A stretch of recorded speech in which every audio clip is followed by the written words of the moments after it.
दोस्तों, सभी को नमस्ते प्रणाम। मैं आपकी सिस्टर बिंदु मौर्य स्वागत करती हूं अपने यूट्यूब चैनल पे। आप सभी दर्शक भाई बहन का तो एक छोटा सा और बहुत ही प्यारा सामाजिक गीत लेके आई हूं और ये गीत ज़रूर आप लोग पूरा सुनिएगा और कमेंट करके बताइएगा कि ये गीत आप लोगों को कैसा लगा। अगर गीत अच्छा लगेगा तो शेयर ज़रूर करिएगा, अपनी सिस्टर का सपोर्ट आप लोग करिएगा। तो हर देहिया माटी के मकान बा, काहे पर गुमान बाना। तो हर देहिया माटी के मकान बा, काहे पर गुमान बाना।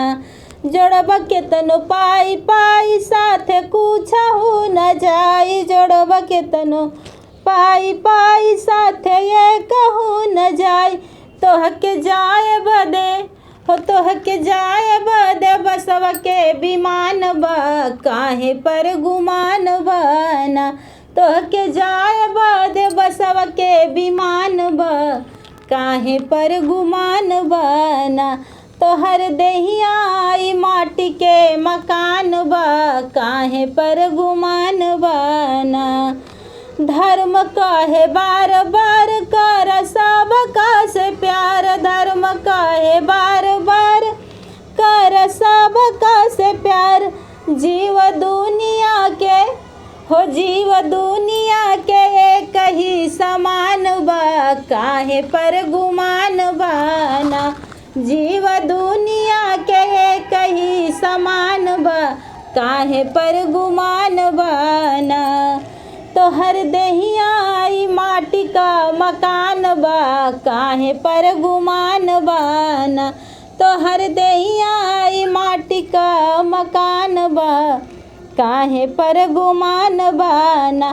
कोई बड़ा नाही छोटा, नाही कोई बाटे खोटा, कोई बड़ा नाही छोटा, नाही केहू बाटे खोटा।